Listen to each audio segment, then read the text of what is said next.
کتونکو دغه دوه تنکۍ غوټۍ دغه ماشومان چې وجلې شو دې کور ته دا تاله لګېدلې ده په دې کور کې وجلو کله چې به دا مور ووته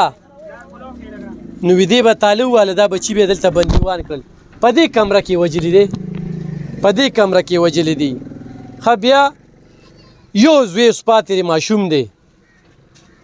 یاره ده زه یم چې حکومت او د دې ځای 400 ضلع انتظامیه دغه ماشوم په خپل حراست کې والی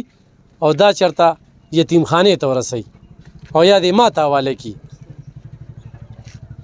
یعنې دا ماشوم هم مړ کوي ښه بیا دا خو د جانس ناظم او د دې کلي مشران د شاډن چې کوم دی زه دوی ته سلام پیش کوم چې دوی د اواز راپورته که یعنې دا تور وردو والا دا پولیس چې کوم دی نو دا شواروز مخکې خبر شي وو دوی غږ نه کو دوی دا خبره د پن ساتله خبرې پټې نه پاتې کېږي غورې ښه زه هغه پولیس والا ته ویم خو په دې کې تاسو درغلي کوئ نو د الله نه مې دا سوال دی چې خدایه په خپل کور کې داسې غم وښیې او د خپلې لور سره یې داسې وکړي چې هغه په دې کې لالچ کوي په اف آی آر کې یا په تفتیش کې خوا دې خوا کوي دې سنګدله خلکو له رعایت ورکوي نو د خدای نه همدغه سوال له ټول په امین ووایه راټوکه په کیمره ټول په امین ووایه دا ده او دا داسې دغه کې چې وي که نه نو دا خلک غورې بیا هغه د وصال خان خبره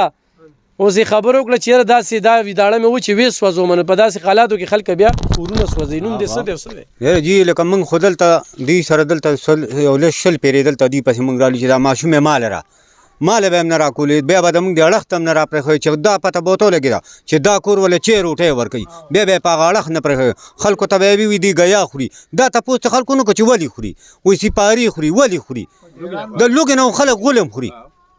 هر څه خوري په ځمکه هم چکونه لګوي دوی څه دپاره خو څوک هم دومره په دې کلي کې قسم درته خورم ما ته د امنو رنګونه وکړه وایي ورشه او دغلته بیا اثرونه ولروان کړه یو کس داسې هم نشم کولی یو هېڅ هم نشم کولی غریب یم قسم درته خورم دی وایم بلکل زه دلته یو کس ما سره ملګري شو دی دلته والله که ما تاڼه ماڼه نه دی دلته غیم پرېږده مې نه دومره پې ما د ما اوټ شوي دي دا ماشومان یې تا نه لیدلې که نه د جنګ نه وي د مړه د هېڅ قسم رواني نه وي که نه چې را به غلاس به میلاو که موږ به 10 روپۍ ورکړو بیا واغست چې دغه بیا نه کوو دا ماشوم یې دومره یارولي چې دی چې الله 15 روپۍ نه الي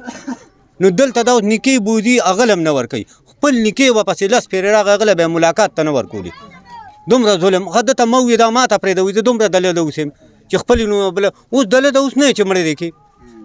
الن کې دا 15 کسان دي د کور نه دا چې دا 15 واړه غل دي فرمانالدین